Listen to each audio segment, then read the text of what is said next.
Trong cơn gió đông về, phải chăng khi biết yêu, giấc mơ là nơi bắt. In this lesson, we're looking at a few more phrases and words that are linked together by the way that we use them and by their meanings in some cases. So this first one we covered briefly in the last course, yum như vậy or yum như la. We say yum như la a lot, just like we do in English when we say like a lot in English, even though, of course, it's probably overused and it's not really good to say like all the time. It is common, and in Vietnamese, they have a similar structure that is also very common. Yum như la. And we use it a lot when we're going to explain something. It's like this or it's like that, and you'll hear it all the time. So even though this is essentially three words, yum như la, it's like one word. It's a phrase that's used together. Or yum như vậy means it's like that. So yeah, like that. Oh, yum như vậy. Someone's trying to explain to you like, oh, so you mean this? Ý của bạn là. Remember that means, so you're saying this, ý của bạn là. And then they say something, and if you're agreeing with them, you say, oh, yum như vậy. Yum như là, yum như vậy. Ví dụ, yum như là chị ấy không quan tâm luôn. Yum như là chị ấy không quan tâm luôn. It's like she doesn't even care. Yum như là chị ấy, right? She, someone older than us. Không quan tâm. Quan tâm means to care. And we learned also that luôn is for emphasis. Không quan tâm luôn. She doesn't even care. She doesn't care at all. Okay? So something happened and we're trying to say she doesn't really give a damn. Giống như là chị ấy không quan tâm luôn. Ví dụ, giống như vậy. So someone's saying giống như là, and then we're responding with giống như vậy. Yeah, it's like that. Yeah, it seems like that. Okay, so it's kind of like we just learned hình như vậy. In this case, giống như vậy. Hình như vậy was it appears so, and giống như vậy means it's like that.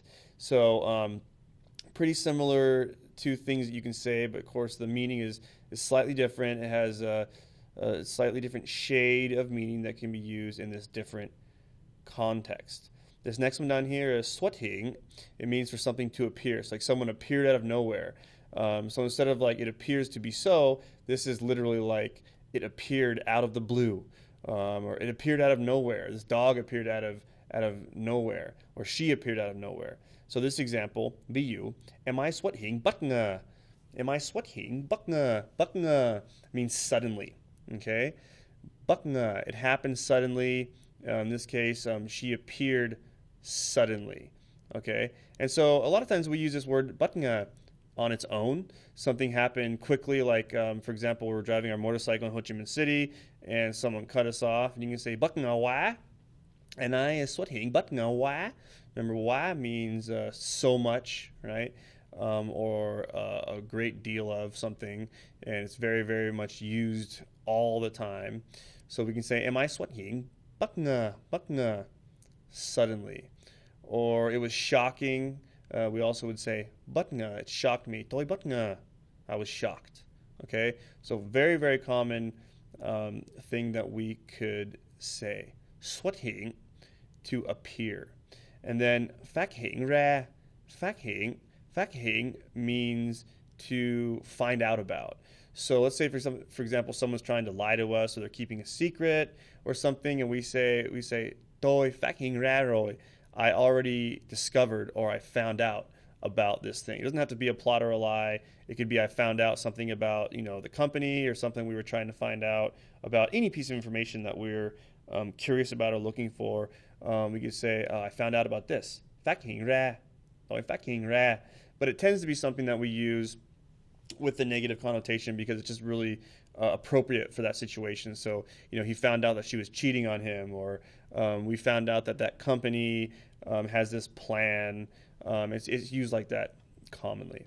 So this example here, ví dụ, anh đã phát hiện ra em ấy phản bội anh. Anh đã phát hiện ra em ấy phản bội anh. Phản bội means to betray or to cheat. So in this case, we're talking about in a relationship, but this could be any kind of betrayal.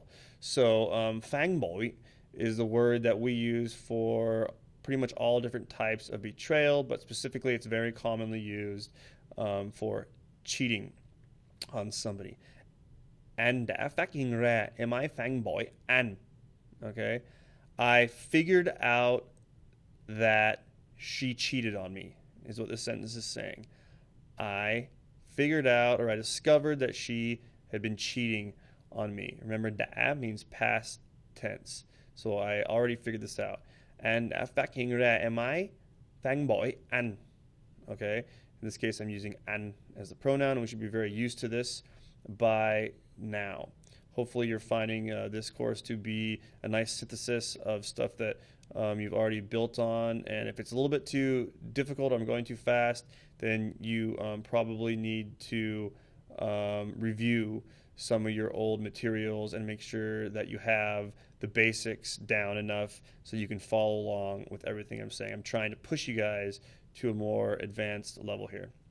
Okay, and then to understand something, we can also say hiểu ra, tôi hiểu ra, mà. Ma means that in this case. So I told you that means da in the last lecture and the last course. So that means for like that item or that thing. But when we say like I figured out that, or the thing that, and we use it in this other way, we say ma.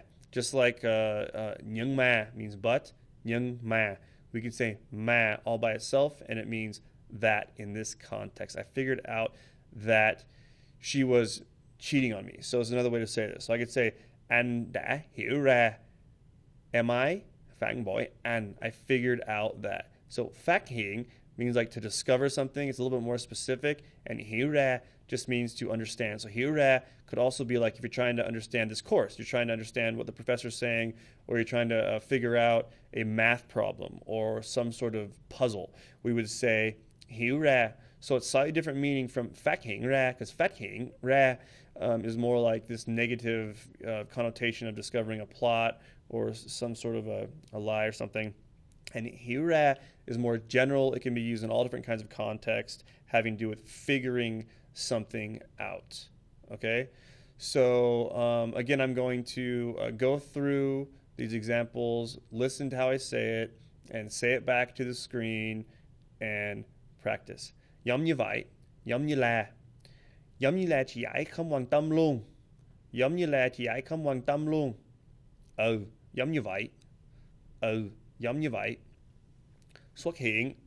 Ví dụ, em ấy xuất hiện bất ngờ. Bất ngờ. Em ấy xuất hiện bất ngờ. Phát hiện ra. Phát hiện ra. Ví dụ, anh đã phát hiện ra em ấy phản bội anh. Anh đã phát hiện ra em ấy phản bội anh. Hiểu ra. Tôi hiểu ra. Tôi hiểu ra. I figured it out. Tôi hiểu ra. Anh hiểu ra. Em hiểu ra. Right? The pronoun's interchangeable. And this is a good word to pronounce and to practice, this phản bội, because it's using both the dấu hỏi and the dấu nặng, which using combination can be tricky, and so it's good to really practice all the different combinations of the tones so that when you're speaking you can use them smoothly.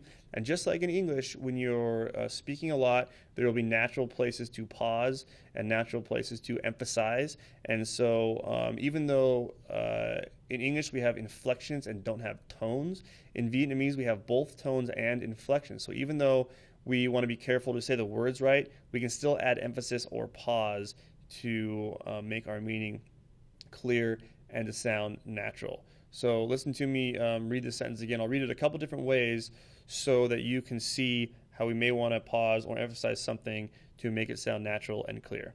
Anh đã phát hiện ra em ấy phản bội anh. You notice I stopped after ra, because it's like breaking down into basically two parts. I figured out she cheated on me. Okay, it would not make any sense to pause after the đã or to pause after the mi. Okay, but we can say anh đã phát hiện ra em ấy phản bội anh. And so this makes it a lot easier too when you're trying to say something that's a little long-winded, or you want to make sure that you're being smooth and you're not trying to talk too fast or too slow. Break it down into parts and try to kind of follow along with the way that I say it, and then study it exactly the way that I say it, because it will sound just like the way they say it. Okay? One more time. Giống như là chị ấy không quan tâm luôn. Giống như vậy. Xuất hiện. Em ấy xuất hiện bất ngờ. Phát hiện ra. Anh đã phát hiện ra em ấy phản bội anh. Hiểu ra. Tôi hiểu ra. Tôi hiểu. Or I understand. Tôi hiểu, anh hiểu. Hoặc là anh không hiểu. Hoặc là anh không hiểu. I understand or I don't understand. Anh hiểu hoặc là anh không hiểu. Không hiểu được. Được, remember, means cannot. I can't understand. Tôi không hiểu được. I can't understand this lesson because it's too complicated. Anh không hiểu được. Bài tập này phức tạp quá. Bài tập này phức tạp quá. This lesson is too complicated. Phức tạp. Complicated. Phức tạp. Okay? I'm going to be throwing some extra stuff at you. If you don't know the words or you don't remember them from the previous course, look them up, do some extra research on your own, and we'll try to build on this core that the slides provide and add even more vocabulary than that. And with that, we'll go on to the next lesson. Before going to the next lesson, we have our native speaker tips 3 and 4. So native speaker tip 3 is the new sound. It's a common one in Vietnamese that we don't have in English, and so it makes it another one that you should practice a lot because the U is kind of a weird sound that we make. We use this for the when we reply as yes. New, as we've learned, this word here in parentheses or in quotes, it means like, to be like something. Yum như la, như. So this is one of the vowel sounds that if you practice it a lot, it will give you kind of a leg up on your pronunciation, as it's a really common sound. It's one that we don't have in English, and so it's one that you need to practice extra. Just like with the yao nang, ending in your throat and getting that down, this is one that will pay dividends if you spend some extra time trying to do it properly. So it's a little tip, and hopefully that should go a long way to helping you with good pronunciation. And now going on to native speaker tip number 4. What happens a lot when you're speaking Vietnamese in Vietnam, especially at first, but even after you feel like you're getting pretty good at the language, is that when native speakers hear you, they will laugh. They'll laugh at your Vietnamese. You got to remember that they're laughing with amusement and not spite. This word, laughing at your Vietnamese. They're laughing with amusement. They think it sounds cute. They think it sounds endearing. And this is one of the main reasons that people give up on the language. They feel embarrassed. They don't like having being laughed at, because, of course, in the West, when someone laughs at us, oftentimes, especially if it's someone that we don't know, we're going to be offended and we're going to be uncomfortable.